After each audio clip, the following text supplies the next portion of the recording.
Well, hello, ladies and gentlemen. Welcome to another exciting Vobe show with me, Richard Vobes, and I'm on my own tonight, so apologies for that. It's the 21st of August 2019. It's 8 o'clock in the evening here in the UK, and this is live.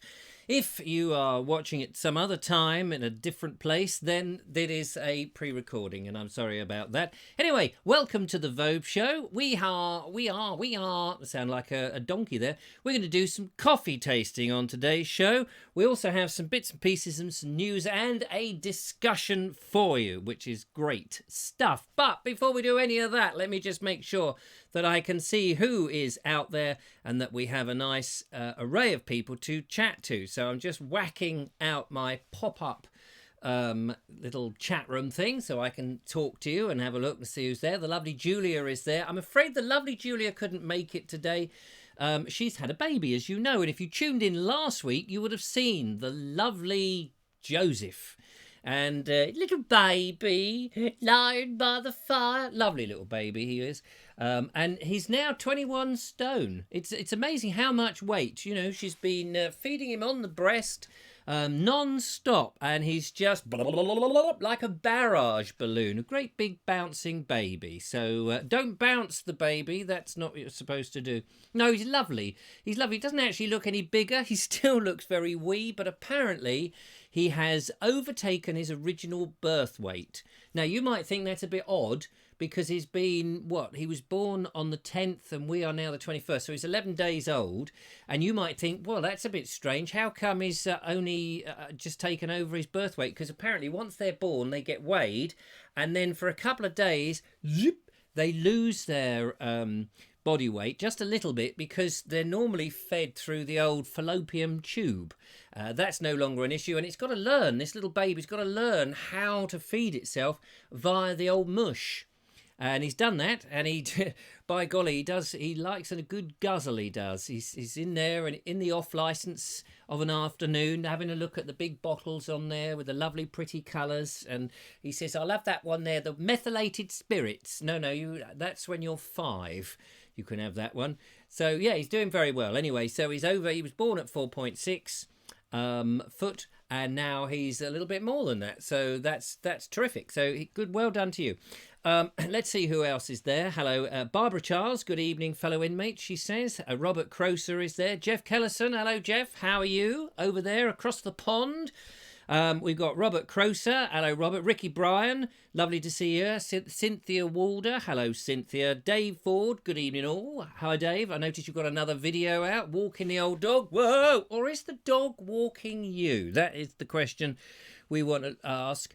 Across the New Forest, which obviously isn't as new as everybody thinks because it's quite an old forest and there's actually not much forest. There's more heathland than trees. But that is the word forest for you.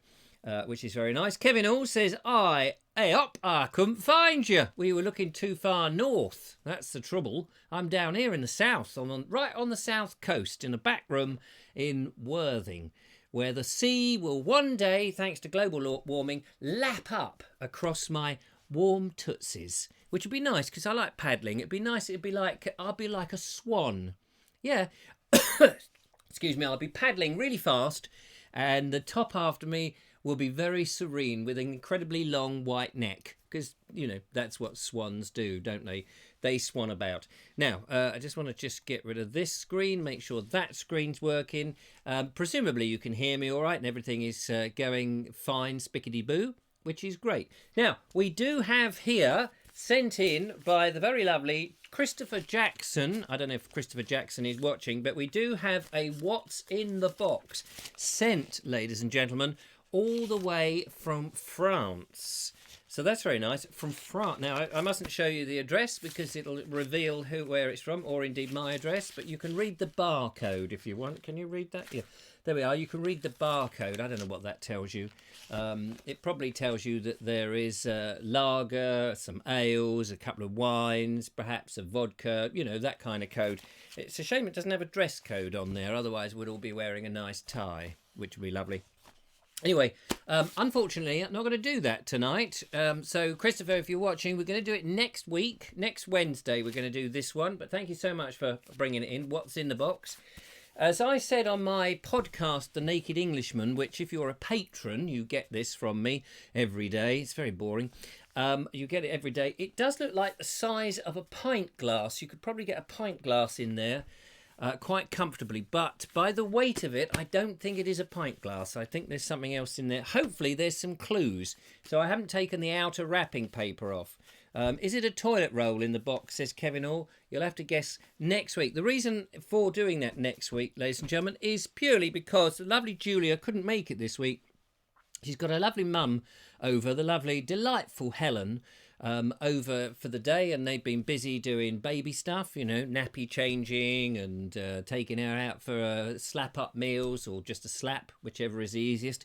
And having a lovely time, you know, mother and daughter, all that kind of caper. And the two boys, well, they've had to get on with it and do their own thing, which is great.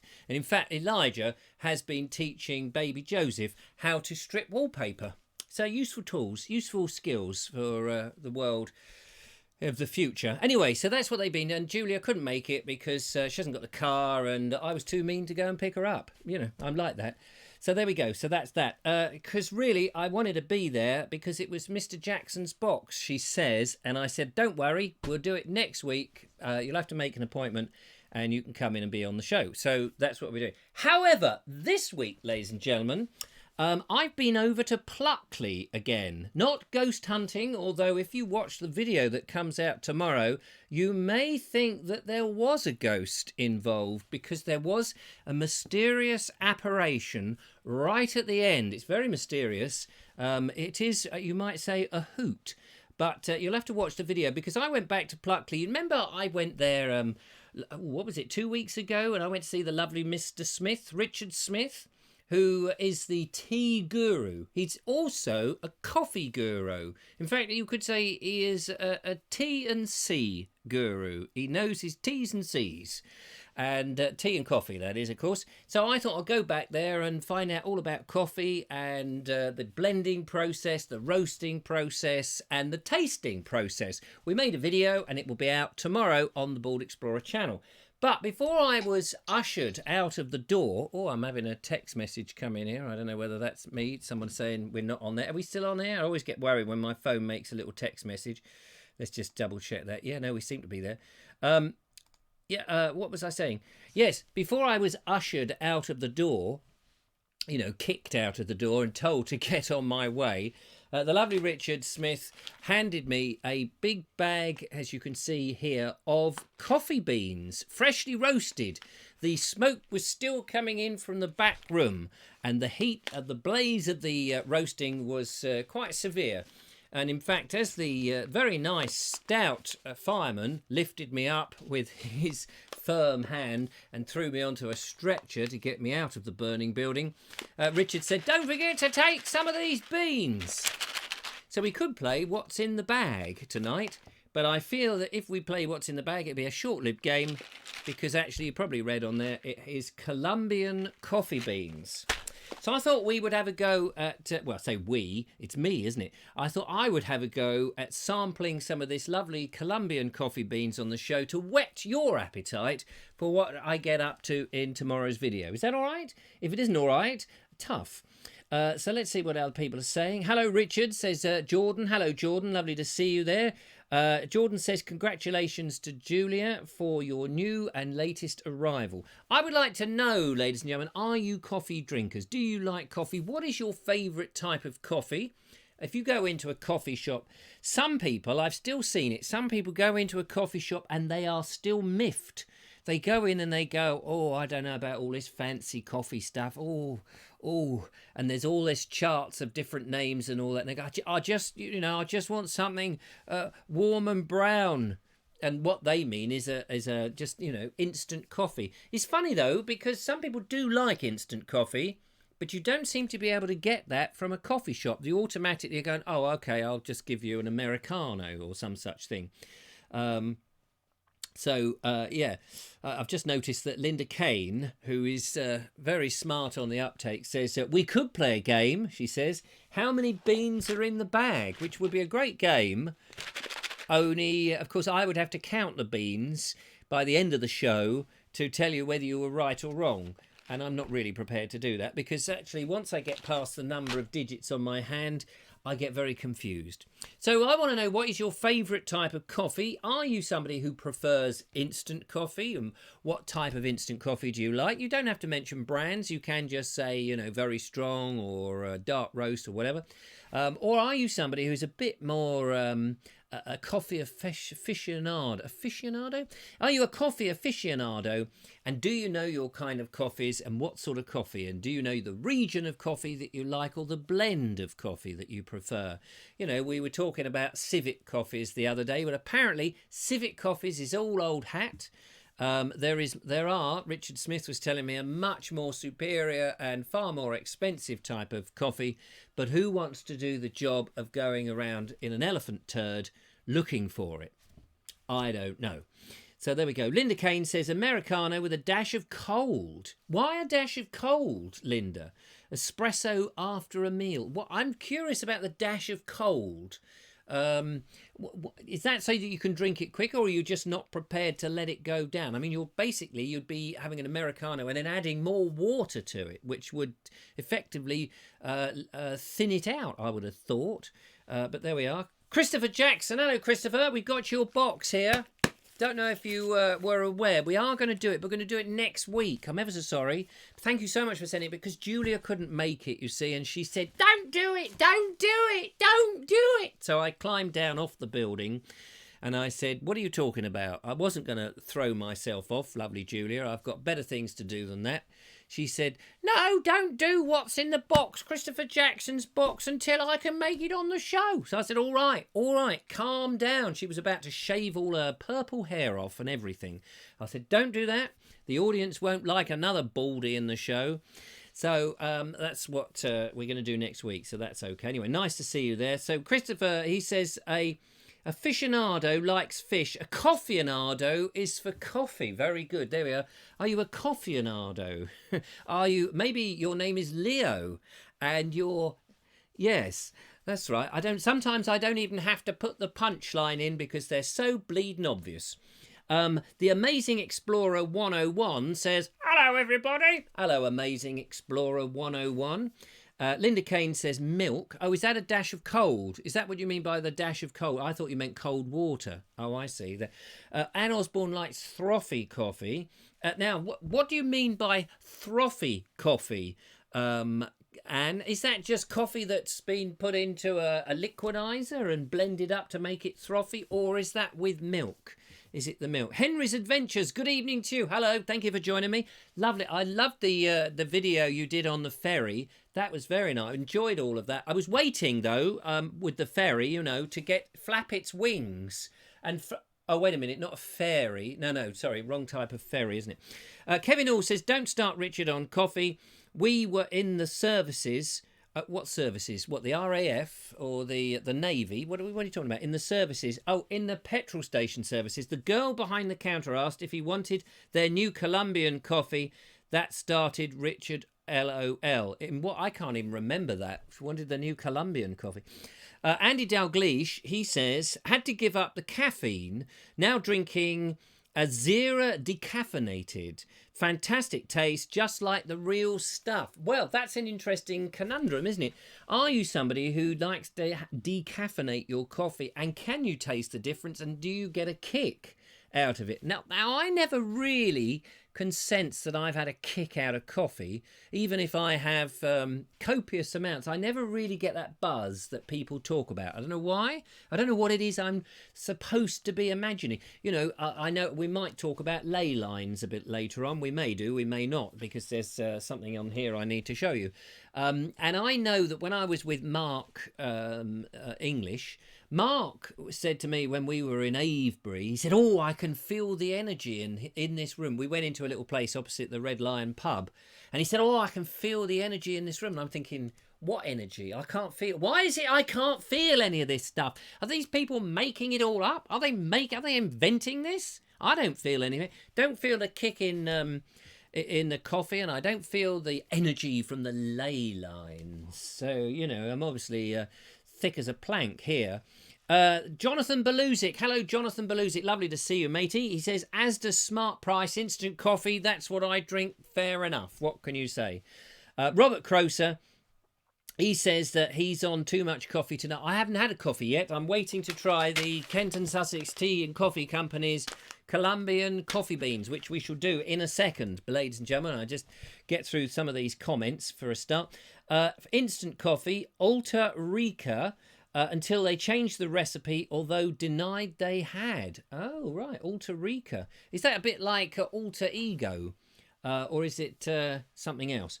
Henry's Adventure says, glad you enjoyed it. Sorry I can't fly. Well, it wasn't you the flying. I thought the fairy was going to, flap its wings and fly. Oh my God, Linda Kane, really? Nescafe Gold Barista style? I think that is that brand. I can't say it again. That brand is, for me, is the worst of the lot. Now, I don't want them coming on. Maybe it's they want to send me a mega ton load of free coffee just for me to try out, of course, which I would willingly do.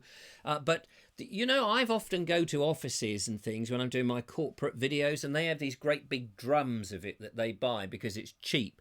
And then they dish up this stuff, and it's brown and acrid and bitter as anything. And you just go, what's this? It is like dishwater. So maybe the barista style is something else. They probably bung some oil in there to make it reasonably tasty. I've no idea. Only get a buzz with 2 double espressos. Right. That may be what I'm doing wrong. The Amazing Explorer says, how are you, Richard? I'm burping all over the place. But other than that, I'm very well. Thank you very much for asking. Kevin Hall says, Richard, when are we going to the Peak? When we were going to the Peak District? You mean when we were at the Peak District? When we were going, we were actually travelling, I think. We stopped at the Cherwell services. Yes, I know. But when you say when we were at the services, it could be anything. It could be the ambulance services for all I know. I know I'm nitpicking, but I couldn't immediately bring to mind what it was you were nattering on about. Lovely man that you are, he says quickly to appease any problems. Because I know that Kevin, he has sores. He's given me a couple of sores, chopped my legs off a couple of times. Anne Osborne says, I have a milk throthier machine. Oh, a milk throthier. Well, what can you do with that? Well, froth milk, obviously. That's good. Better than shaking a cow, isn't it? Better than shaking a cow, because you need to be quite strong to shake that cow and get all the udders to squirt it out in a frothy thing. I guess if you've got the cow, I don't know, 25 feet above your bucket and you're squeezing the udders like that, by the time it gets down into that pail, it probably froths up if you've got your aim right, which will be good. Since moving to Staffordshire a year ago, I miss my Waitrose free coffee. Can you not? Do they not have Waitrose in Staffordshire? Do they not have that? Or in Staffordshire, have they decided, no, we're far too snooty in here to have free coffees at Waitrose. We will charge you an arm and a leg, especially if you've been on a ferry recently. I mean, I don't know. You tell me. Christopher Jackson says, it's the civet cats that give it the extra flavour. Yes, that's why Richard Smith was telling me about elephant coffee, but it's a slightly different thing. It's easier if you've got a whole load of civet cats in cages. I mean, it's very mean. It's apparently it's out of favour now because people realised, they thought that it was just civet cats wandering about nibbling at the coffee beans and eating them, and then you gather them the other end, and that was it. But no, of course, it's on an industrial scale, albeit relatively small, and these civet cats were in cages, force-fed these coffee beans, and their dung collected and then sifted, and that's what's sent out at exorbitant prices. Very cruel. I'm totally against it. And the elephant poo, well, I don't know how you force feed an elephant to do that, because you probably get a ding from its trunk, but you never quite know. Julia says, I wonder how he's going to bastardise that sentence. Which sentence is this? Hang on. I've got to go back now and see. Richard, it's good. In fact, think it's actually the original Alter Rica. Oh, right, okay. Try it. All right. Calm down. Julia says, no shaking of this cow, thank you. She's talking about herself with her big udders. Yeah. Let's not go into that. Thanks very much. Quite a frightening experience, I would imagine. Henry's Adventures says that if like the Sherwell services, there is a pond with koi carps in it. I think he likes it. I do like the Sherwell services myself. I used to come back from Shropshire, driving back from seeing Harriet, and one time she asked me to have the dog, her little Lola, the little lap dog. It's a kind of lap dog. It's a little Dachshund. And I went to the Sherwell services, and there at the back of it, the other side of the little Days Inn or whatever it is, you know, they smack you over the head and you go woo woo clonk, and you are a bit dazed. Well, the Dazed Inn behind there is a very nice walking area, a couple of big fields and a little stream. You may not know that. A little bit of word to the wise, where you can get away and you can almost not hear the M40. Which is very nice. Anyway, he says, I like that. There's a pond with koi carps in it. Sherwell Services also has a track bed of the old Princess Risborough to Oxford Railway running through it. And if anyone's going to know that, Henry is. Well done, Henry. Well done. Jeff Kirsten says, I will send you some Allen Brothers. Best we have on this side of the pond. Please do, Jeff. That would be lovely. Are they beans or is that instant? That would be interesting. Or is it because I think the Americans mostly have filter coffee, do you?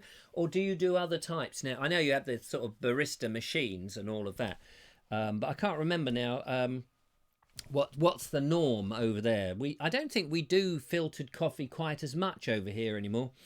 The Amazing Explorer is asking, how are you, Julia? That's a question for Julia, obviously, which is the name is a hint there, clearly. They must have done. Leslie Couch. Hello, Leslie. Didn't realise they kept civet cats for the coffee in cages. Very cruel. Well, you know, how else would they get enough beans? They're in cages being force-fed so that, you know, not on great scale. There's not going to be 1,000 of them, but you might have 10 of them in a cage because it's a very expensive coffee and only very few people buy it, but that's the way it goes. I'm good, thank you, says Julia. Grounds for complaint. Very good. Like it. When are you coming over and appearing on the show, Christopher? I think you'd be a very good... I don't know whether you'd be the straight man or the cracker. Gag cracker? I need a gag half the time. Anyway, I'll get it any way you want. Oh, fantastic. Well, I mean, if you're sending it over beans and instant, I could compare the two. You know, not being greedy or anything. Well, I am being greedy. Yes, they were a good band, the Allman Brothers. Yeah, hang on, what band were they? Was that Bros or something else? Andy Dalgleish, here we go, says, heard of Civet Cat coffee, but never knew that. I always read that. Thanks for the info, Richard. Yeah, I wouldn't buy it. Now, ladies and gentlemen, I've got this. I'm going to grind up my coffee in a grinder, which I have here. So we're going to get on and do this. I also have in the studio a kettle, which I shall boil up some water in a second. And I have a cafetiere here also, which is a metal cafetiere, so it will last extra long. I also have some presents to tell you about, which has been sent to me in by a lovely lady called Lynn Mac. Oh, what's your surname? Mackwell or Macness, I think it is. Lynn Macness. I'm just going to double check your surname, which I don't know whether you're Macness. That's what I thought it was. Lynn Macness has sent in some little presents for me as an appreciation for all the videos that I make. So she may not watch this. I don't know whether she does, but I shall tell you what they are in a second. So that's all very exciting. Lots of good, joyous stuff. So first things I'm going to do, you keep getting the comments coming in. I'm going to open this. There's a little tear here because I didn't bring a pair of scissors stupidly into the studio. And of course I cannot now open... I cannot... Oh, I'm getting the aroma. I've split the seal and I'm getting the aroma. Could somebody get me a pair of scissors, please? But you can do it with brute force, so that's okay. Now, opening that up, I'm actually quite thirsty. This is a foil on the inside with paper on the outside packet. Oh, that's divine. There is something about coffee, the aroma of coffee, that is just wonderful. Not everybody likes it, of course. There's always exceptions to the rule. Now, I don't know if you can see... Oh, I've just dropped it all over my computer. There is a handful of coffee beans. I'm just going to shove those back in a minute. Now, so much of coffee is in the grinding. You've got to get the grinding right for the bean, depending on how you're going to roast it or immerse it, not roast it, how you're going to immerse it in water. And as I was told, you've got to get the rat's tail right if you're using one of those barista machines, because if you don't pack it right, you might get the wrong effect. So, but I'm using a cafetiere here. Unfortunately, this is not one that you can actually see the liquid in, because I have had glass ones in the past, and I keep breaking them. So, cafetiere, here we are, nothing in it. It's like a magic trick, isn't it? Nothing in there, nothing in there. Like this, like that. What did he used to say? Not like this. Like, anyway, it doesn't matter. So the cafetiere is here, and of course the cafetiere works on the principle that there is the filter bit. So what we need to do first of all is do a bit of grinding, not teeth grinding, none of that. So I have got this electric grinder which was sent to me when I did the Vobes show about 2005, 2006 probably. This was sent to me. This is second hand then by a lovely lady called Tizzy. And I don't know if Tizzy still watches, but Tizzy, thank you so much. I'm still using it. She changed her kitchen and she said the one I've got doesn't fit with my kitchen. I remember this from all that time ago. And so she said, I've changed my kitchen so you can have it. So she very kindly sent it to people who have been so kind. Over the years, they've been so kind and sent things in. It's quite amazing.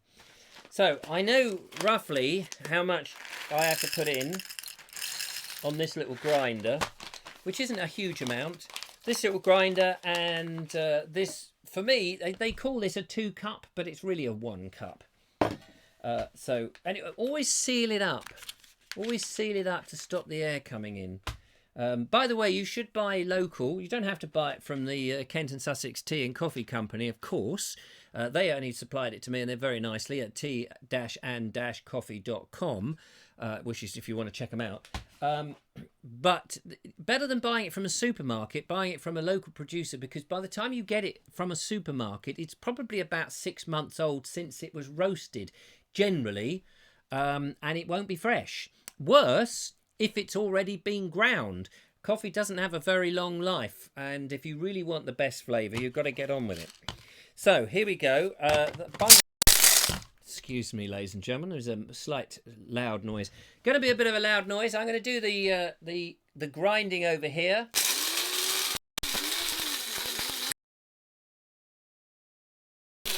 It's all very exciting, isn't it?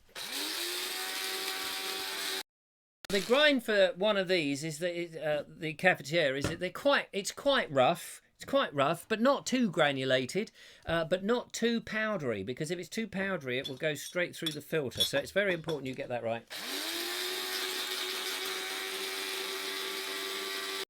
Probably about 10 to 15 seconds is usually enough. This is based on the principle of spices, I was told, these grinders. So there we are. I'm just going to... Delicious. It's a lovely aroma. Lovely aroma. So, there it is. It's all in there now. I hope you can see that. I'm going to pour this into this freshly cleaned... Now, what I normally like to do is warm this up just a bit, which I can't do because although I've got some water here, which is relatively warm... wait a minute, I can. Hang on a minute, I can do this. In order to maintain the temperature, you see, so I've got a cup here. I'm going to put a little bit of hot water into my cafetiere. I'm talking like I'm one of those experts. I'm not. I really am not an expert. I've been talking to the guru of coffee. So I'm just warming this up just a bit to take the edge off, you see. Just to take the edge off and get rid of that water. So that now has just got the edge off and it's a bit warmer. Man makes coffee live. Yeah, it's amazing. People are riveted, aren't they? Do you keep your coffee in the fridge? Now, some people do keep their coffee in the fridge. I've heard that. Some people say bung it in the freezer. I think the fridge is better than the freezer. Christopher Jackson says that he does. Riveting stuff, says Robert Croser. Of course, well, that's why you're watching. You could be doing something else. You could be watching a soap opera. But then my life is pretty much a soap opera. Right, I'm going to pour in the ground coffee into There. Now you can see it's dark in there. It wasn't dark before, was it? It was reflective. Got to be reflective in this show. Now, this is where we get excited, because we're going to put the kettle on. Hang on. So, this is quite live. Anything could happen when I plug this in, ladies and gentlemen. This is the plug, and it's got to go into somewhere. Now, because I'm fearful that the electricity in here will suddenly cut all the power or knock the lights out or turn the computer off or something dreadful will happen, I've taken this roll of 15-metre extension cable and plugged it into my kitchen. And, of course, I have taken all the cable off of here, because if you boil a kettle, which is, I don't know what that is, 2 kilowatts or something, and leave that coiled up, this will heat up very much, so could even catch fire. So you're always best to uncoil that, and where possible, strew it all over the floor. Ideally, don't boil your kettle on an extension lead. Anyway, we're going to give it a whirl, see what happens. I've got to just press the button, and the magic of science will happen.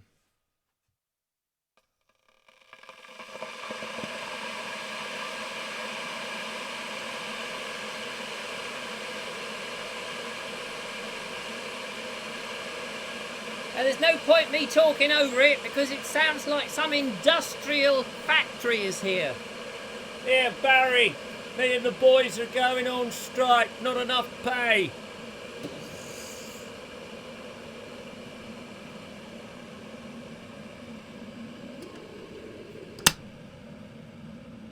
And there we go. Hopefully you can see the steam coming off of that.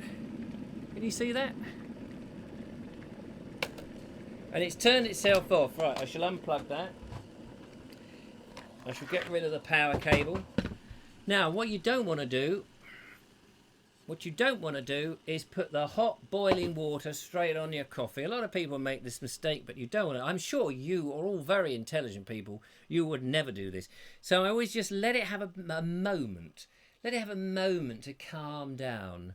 Not the, what was her name, Martina Clutchell or whatever it was. This is my moment, my magic moment. No, not that old thing again.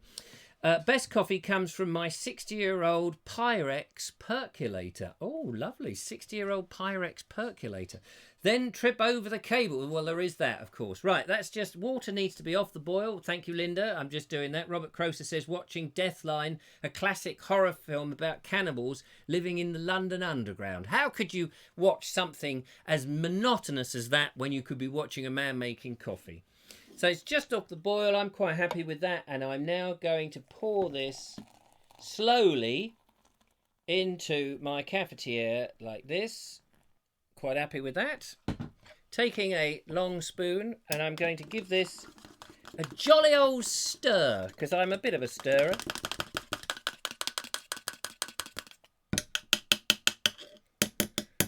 Where's my cup of water? There it is, look. I can clean that off. And the next thing is to take the lid, which I've cleaned, and shove that over the top, put the lid on, and then just find the top of the coffee. And now we'll leave it to one side, ladies and gentlemen. I took the precaution of bringing a cloth into the studio. So we're just going to let that brew now on its own accord. I was shown a little extra tip, which I shall show you shortly. So how else are we doing up here? Now watching the power go off all over Worthing here. Thanks very much. That's Kevin Hall. Andy Delcliffe says, Richard makes coffee as important as Delia on eggs. Exactly. You can't underestimate the basics. Fantastic stuff. I mean, sometimes you just got to remind people, haven't you? Diva Brick says, you know, Richard, there are cafes in Worthing. If you want to get a cafe, if you want to get a coffee theme, go to a cafe. Oh, okay. What are you doing on Saturday, Richard? Probably breathing. Julia says, missed 10 or more minutes, had a surprise delivery from family in Birmingham. Oh, how amazing. What, they've been and gone that quick? Goodness. That was the lovely Julia. So now, whilst that's going on, as I said, I had some interesting presents from, instead of patronage to the Bald Explorer, some people very kindly keep me going, because I am a bit of a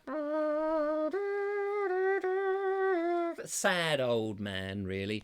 You know, I'm busking on the internet with the Bald Explorer videos. I make my videos and I say, look, I'm doing them anyway, but if you're passing by, you've got any old change for the guy? Fruits for the guy, governor. And some people are very kind and they say, do you know what, Richard, we do value what you do and we'll chuck you a few quid your way. In fact, we'll pay your mortgage for the rest of your life. And I said, it's very kind of you, but I've actually paid off my mortgage, so that's the only reason I can do it. They said, oh, bother.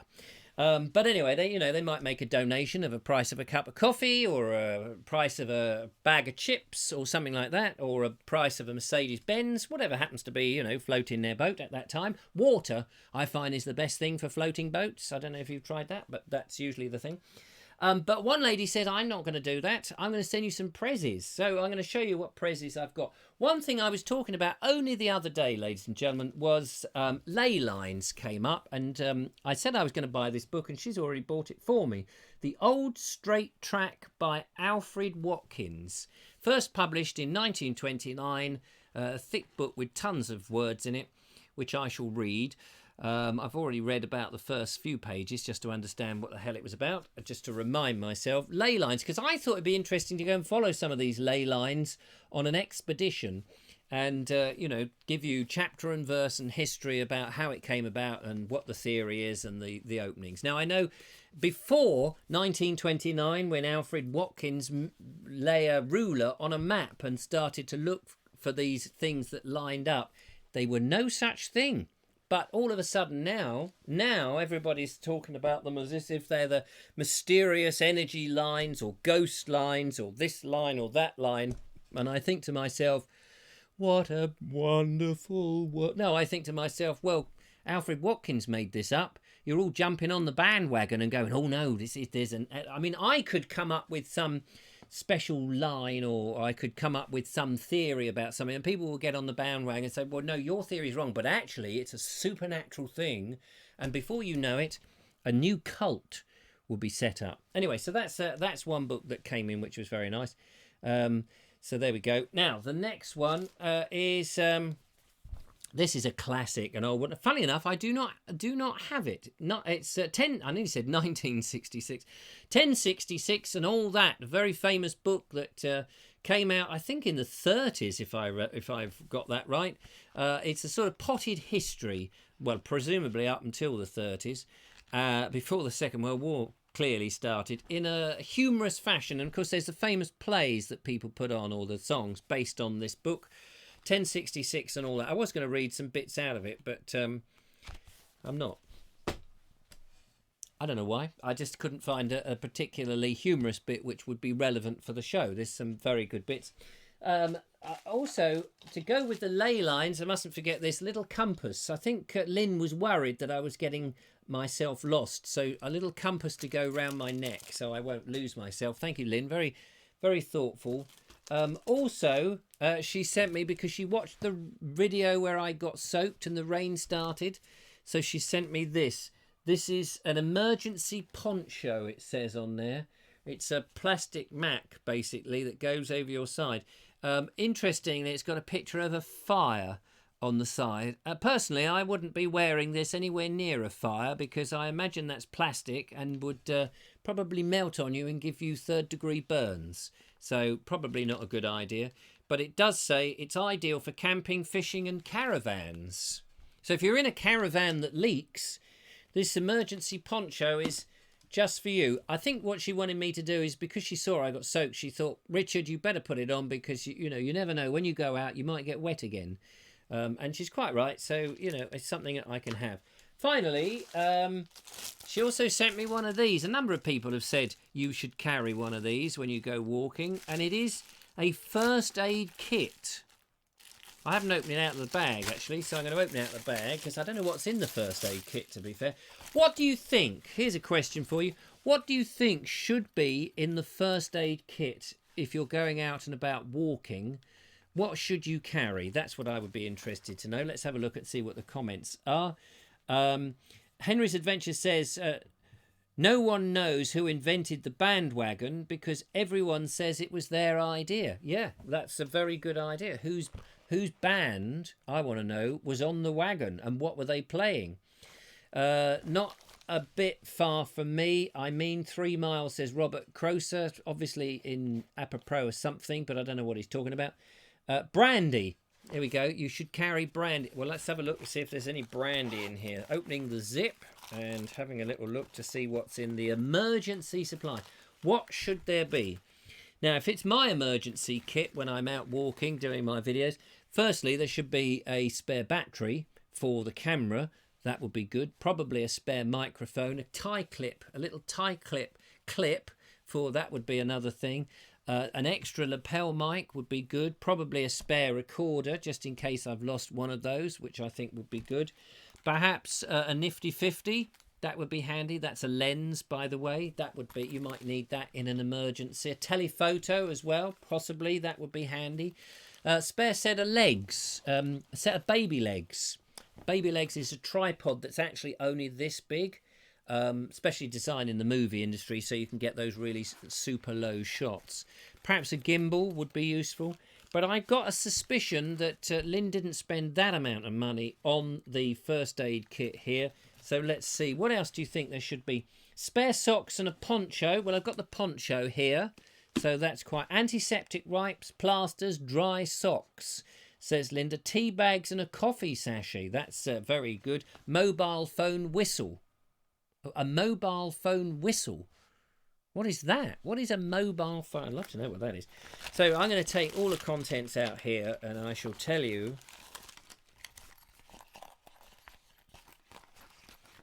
I was looking for the wig. There might be a spare wig in there. Right, okay. So here we go. This is what's in this one. There are some plasters or bandages as they call them. So that's useful. There's 5 plasters. So if you cut yourself, you've got a plaster. I don't know what this is. A non-adherent dressing pad. A non-adherent dressing pad. So it won't stick, but you stick it on there and I suppose you shove a bandage round. You know, I'm putting it on my heart there. Well, my heart's really there. There's a bandage. So, you know, if you cut your head off, you can at least wrap it up in that and be mummified. There is some little white tape. At first, when I saw that, I thought it was splicing tape. You know, audio 1/4-inch splicing tape. But no, that is, I think that's for taping wounds together. So that's quite handy. We've got a pair of nose pickers, which is good. Always useful to have a pair of nose pickers like that. Oh, no, I think these are tweezers. Now, that might be to get things out of your arm, your leg, whatever. Ticks, noughts, and crosses. Useful. A pair of skizzers, tiny pair of skizzers, which is very handy if you are being attacked by a bear in the bush, and you can at least give them a trim before they claw you to death. And finally, some antiseptic cleansing wipes, sting-free. These are not supplied by Wasp & Company. These are sting-free, and you get 4 sachets of those. So there we are. Is there anything else that you think there should be in the emergency kit? Let me know. I will have to, obviously, now, I'll need a bigger bag. Oh, I just dropped some on the floor. It's emergency. Don't worry, I've got my Red Cross emergency bag here. Some of it's on the... It's no good if it drops down a ravine, of course. Tea bags and coffee, mobile phone whistle. Oh, and a whistle, he says. A micro pour. Not a microphone, but a micro pour. Talking about micro pouring... I think it's time to go back to our coffee. So I've got my coffee cup here. I've still got a little bit of hot water in there. I'm going to do what I did before. I always warm up my cups. I don't know whether you do that. Just warm the cup. So when the coffee goes in, it's not cold. I need to get rid of that water. Hopefully it will go in the cup I first thought of. Take that away. Now I've got a warm cup. And here we go. Now this is the interesting bit. Normally you go like this and, you know, the mountain explodes. But this is what Richard said to me. He said because the coffee bean, when it is immersed in water, produces gas. I don't know whether it's a greenhouse gas. I think it's more of a coffee gas. So we're all right. You don't get much of that in the ozone layer. So he said you depress it a bit, then pull it up, pulls out the gas, disperses that, then you do the main push. So you do a little bit, a little push like this, then you pull it back up, disperses the gas, then you should be able to push it. I'm struggling. There's quite a resistance. Slowly. If you push it too fast, it all comes guzzling out the nozzle, doesn't it? There we go. Look at that. It's right down, right down. Oh, the anticipation for this cup of coffee, I tell you. So that was a good job we're not doing 6 different coffees. We'd be here all evening. Anyway, so there we are. So that's that. Now I just usually just let it have a moment, a little moment. Kevin also says, if anyone remembers the film We Have a Bleeder, then this is what Richard could use for non-stick patch and tape after visiting a tree. You might have to explain that to me. You spoil yourself, Richard, says Linda Kane. Yes, animal wool from the chemist, great for preventing blisters on the feet. Is that true? Animal wool?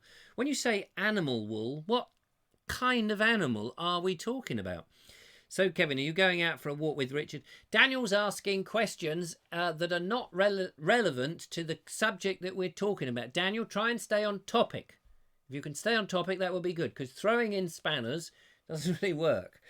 Right, now, turn that round so I can find the little hole. This is the moment we get now where I'm going to pour the coffee. I know it's a poor show, but this is where we get the coffee pouring in. Look at that lovely brown colour. You can smell the aroma, I'm sure. Pouring it through, pouring it in, like that. And what's great is you can't see the colour on there, but it is brown. I don't push it over the thing. It's brown. You still can't see it. It's brown. It is actually about to tip out, but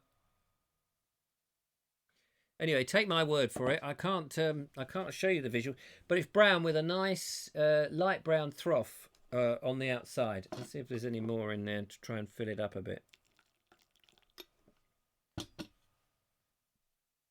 It's going to dribble. I don't want it to dribble. Anyway, take my word for it. This is in there. So now, nice colour. Yeah, thanks.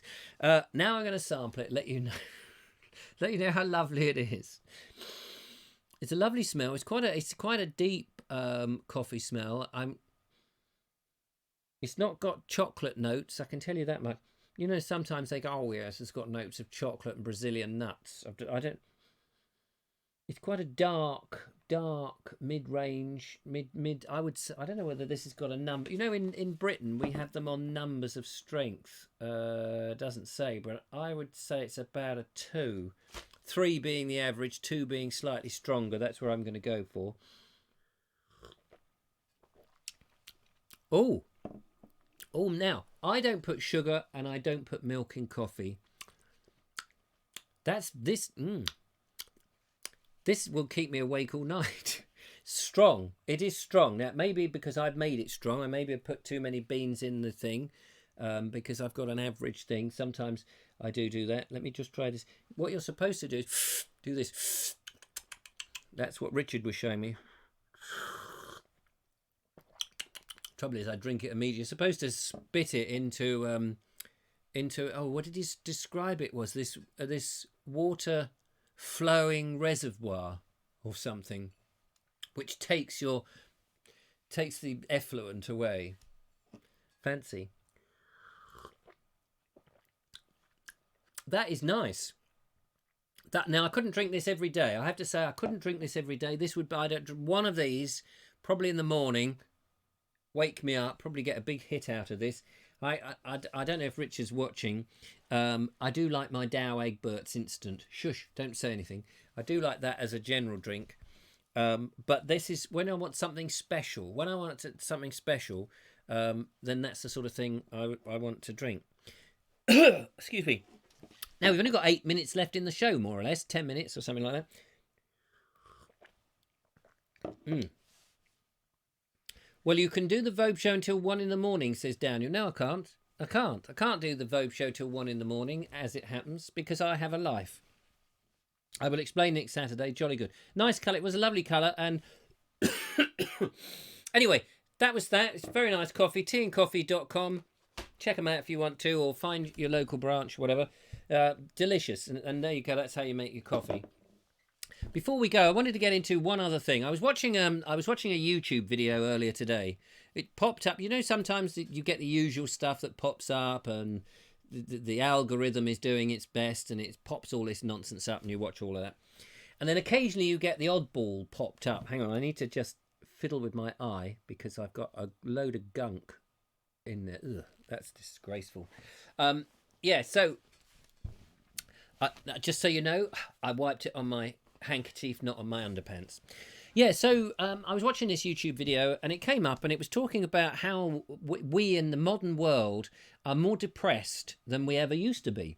And I thought, wonder, what are you talking about? I'm not depressed. Anyway, went on, this chap interviewed a professor who'd done a lot of research and was plugging a book, of course. Anyway, it was interesting what he was saying. He's saying, you know, here we are in this modern world. We've got screens, we've got the social media, we've got mobile phones. We've never been so connected. We can talk to people at any time. We can have them on Skype, or we can do live shows like this. How can people be depressed or lonely? And this is an interesting thing. I always think this is quite interesting, how people are depressed and lonely. Generally, I mean, I'm up and down like this, but I'm never down for very long. I get down, but not for very long. Usually I get down and feel depressed, not because I feel isolated or on my own or lonely, mostly because I feel I'm not good enough, or I can't achieve the things I want to achieve. But this chap was saying that most people get depressed because they feel isolated. They feel that they do not have many friends that they can count on. And I'm very lucky because I do feel I do have some friends that if in an emergency at 3 o'clock in the morning, you could ring somebody up and say, hey, look, I'm stuck at the Charwell service stations and I can't get home. Would you come and get me? And I know that there are a number of people who might go, but they would do it, you know? And I wonder how many people you've got that if you were to say how many real friends do you have that would do something for you like that. And this chap was saying the average response was most people said one or none, which is very depressing. Hang on, I need another bit of this coffee. That's delicious. So I thought this was an interesting talking point. And I know it's a sort of a serious thing, and I don't want to end the show on too much of a serious thing. The other thing that he said that gets people down is people always feel that they've got to keep buying stuff. And this is something I think I completely agree with, that we are in this material world where we're constantly bombarded with adverts and we're constantly told, and the adverts make you feel inferior. They purposely make you want to go and buy because they say that retail therapy is good for you. But he said this question, and I'm going to repeat his question to you, and it's an interesting question. On your deathbed, when you're on your deathbed and you're lying there waiting to go and you're reflecting on your life, are you thinking about that pair of Reebok trainers that you were so itching to get, or that instant, you know, that BMW that you needed to get, or that designer coat that you had to go and buy, or that latest Android phone that you bought? Are you really thinking about those things that you bought in your life, those moments when those things you thought you needed more than anything else in the world and you've got to have them? Or are you thinking about other things like the friendships that you've had, the people that you've met, some of the wonderful experiences, the people who've done things for you, or the things that you've made other people smile and made them laugh? Are you thinking about those on your deathbed, and which of those is more important? And I thought that was a really cutting to the core, because some people, we're made to feel that if you buy something, you're going to, the answer to life and happiness and all of that is in that purchase. But we really know that's not the case. That's not what makes us happy. What makes us happy is somebody coming around to you when you're very busy and you can't do it yourself, and they mow the lawn for you, or they come round and they bring you a cake or a little surprise, or that you help somebody across the road and they smile and they say thank you, or, you know, your children growing up, that you're able there to be there when they're crying and you can put your arm around them. They're the things that make you happy. They're the things that make life joyous. Not going out and buying, I must have just yet another pair of shoes or another jacket or another this or another, must upgrade to the latest phone. And I just thought that was just something that would be worth sharing with you. I don't know how you feel about that yourself. Sorry, people were just passing the door then. And whether that's true. Do you think that's true? Is that what you think is important to you? What is important to you in your life, and what are you missing? Are you really missing an Android phone update, or getting the faster internet that you must have, or all these 101 million things that we're told that we've got to buy? Or are you missing something a lot more basic, like walking in the countryside and seeing the sun rise and feeling the fresh air on your face, or seeing that squirrel climb up a tree, or that deer just come out, or that sparrowhawk just fly past you? What is very important to you, and what really are you seeking, and are you looking for the things in the right direction? I'm going to leave you with these thoughts tonight because I think it's very important. And just here, sampling a nice bit of coffee, not just, going into the supermarket and buying whatever, but just sampling something extra pleasant for yourself, But I probably won't be on my deathbed thinking, oh, that coffee I bought from the Tea and Coffee Company is the best thing that ever happened to me. Although, it's reasonably nice. I think the message is really that simple things, basic things, are much more important than all that glitters. And I think we know that. Speaking of good friends, Charles and I have an excess of chili con carne that my mum made today. We have a good friend whose belly would enjoy this chili. Come and get your dinner after the show, says Julia. There we are. There's a little invite. Thank you very much, Julia. I shall get in the car. I shall be well awake. With this cup of coffee. Henry's Adventures. I must say, working in office 90% of the times make me feel appreciate and walk in the countryside or visiting a church or a castle more than I used to. There we go. I think people are not just don't even think about the things that actually are important to them, and it's not those things that you can buy really, or it's things that you can buy which aren't really very expensive. Get on a train or get on a bicycle and take a walk in the countryside. Suddenly that experience is so much better, because we all know we'll buy a pair of trainers and we want to buy them, and they're, it's going to be the answer to everything. These trainers or this jacket or this dress or this tie or whatever it is, we all know that is going to be the thing that's going to make us feel good until we've bought it. And then when we bought it, it's like, yeah, it's great, but they've got some other shoes over there, and those shoes are even nicer. Okay, they're expensive, and that's something that goes on forever. Thanks for the box, Chris. I can hardly wait for next week's show. Yes, next week we will do What's in the Box. That will be good. Henry's Advent. 15 years ago, the internet was an escape from the real world. Now the real world is an escape from the internet. Henry, you couldn't have put that better yourself. Yes. Sean says, I'm missing. I probably ended up here. I swayed it this way and no one sent out a party to look. Lovely to see you, Sean, by the way. Thank you for finding the Vobes show, the Vobes show. See you soon, Kevin. 8 o'clock, Sean, next Wednesday, every Wednesday, 8 p.m. UK time. Are we in summertime? We're still in summertime, aren't we? We haven't quite gone back to Greenwich Mean. It's so mean at Greenwich. Can I come too, Julia? Robert Crosser says, like the material things, although the freedom exactly that. The material things, yeah, but that one thing, that new, whatever it is, that new jacket, it soon pales to insignificance because it doesn't last forever. But some of those magic moments that life dishes up, that child of yours smiling, saying your name for the first time, being run over by a steamroller, those sort of things that will stay with you forever. Sing songs, circus master's voice, come on, come all. Oh, I see, that's you. Roll up, roll up, roll up to the lovely Julia's house for chili con carne tonight. There's copious amounts of it. It's all there. Please, please, gather round, ladies and gentlemen. Roll up, roll up.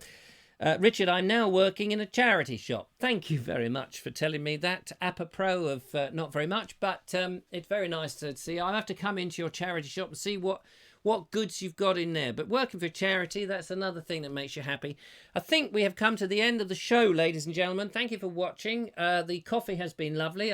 If you've come late to the show, give it a couple of minutes and you'll be able to watch the whole thing from the beginning with all the jokes that you've come to love and cherish. Yes. Those, the things that you love, that you will think about on your deathbed, will be that idiot bald bloke on the screen spouting his wisdom to you. Probably not. Probably not. So thank you very much for listening. Thank you for coming along. It's been wonderful, but I've got some chili con carne on offer for me, so I'm going to get in my car and whiz over to there. Take care, one and all. Thanks for all your comments. It's been great. Don't forget to tune into the Bald Explorer tomorrow when I go to the Kent and Sussex Tea and Coffee Company to sample some coffee with the very funny Richard Smith. There is a very funny moment at the end. I hope you'll enjoy that. But in the meantime, take care, one and all, and I will see you next week, hopefully with the lovely Julia, and we will do Christopher Jackson's What's in the Box, all the way from France, ladies and gentlemen. So tune in for that. But until then, thanks for watching, and goodbye! Goodbye!